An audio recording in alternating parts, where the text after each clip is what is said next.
Het is echt prachtig om te zien hoe mannen op vrouwen reageren. Dus ik ben een heel sociaal persoon. Ik praat graag met mensen. Ik heb het liefst heel vaak heel veel mensen om me heen. Mannen en vrouwen. Ik heb gemerkt wanneer je een man aandacht geeft. En nee, ik praat niet over alle mannen. De meeste wel. Anyhow, wanneer ik een man aandacht geef, dan denken ze gelijk dat ik iets van ze wil. Dan denk ik, why?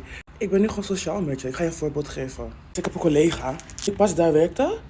Toen zag ik hem heel vaak roken. En toevallig als hij ging ik ook roken. Waar we dus mogen roken buiten. Een keertje waren we dus met z'n tweeën achtergebleven. Toen was ik met hem aan het praat geraakt. Gewoon van, hij vroeg hoe voelt je het werk? Ik zeg leuk, bla bla bla bla bla. Ik zeg, hoe oud ben je eigenlijk? Want hij zag heel jong uit. Ik zeg, ik ben zo en zo oud. En die man vlucht gewoon bijna weg. Ik denk, heb ik iets verkeerd gezegd? En dan nu is heel grappig. Het komt nooit meer voor dat we samen bij die rokersruimte zijn. Ik ga nadenken van, En ook als ik hem zie, dan ontwijkt hij me. Hij draait zijn hoofd. Ik denk, bro, what the fuck heb ik gedaan? Dat je me nu zo behandelt. Niet dat ik er wakker van lig, maar ik vind het gek. Ik vraag me af wat er aan de hand is. Nou, ik heb dus een theorie. Hij denkt dat ik hem leuk vind. Of dat ik iets van hem wil. Ik ben heel veel jaren ouder dan jij, hè? En sommige mensen denken mezelf, kijk je kop. You wish, gewoon, you wish. Ik had ook een gesprek met een man. Het ging over mijn TikTok-filmpjes, hij vindt het heel leuk en zo. En op een gegeven moment vraag ik aan je, hoe heet je?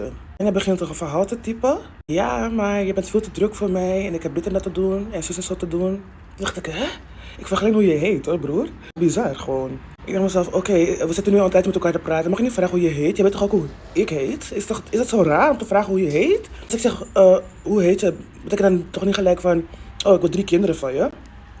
Maar anyhow, waarom ze dat dus doen, waarom dat zo is we met hun wel zo zijn, weet je? Wanneer ze ons aandacht geven, is het altijd met een doel. Het is nooit gewoon oprecht, weet je? Van mens tot mens. Het is altijd met, ik ga aardig tegen jou doen, omdat ik je mooi vind. Ik ga aardig tegen jou doen, omdat je iets voor mij kan betekenen. Ik ga aardig tegen jou doen, omdat ik tussen je benen wil komen. Het is nooit oprecht. En ik zeg dit gewoon nu out loud. Als je het er niet mee eens bent, ga je oorwatjes pakken en ga je oren schoonmaken, alsjeblieft. I don't care.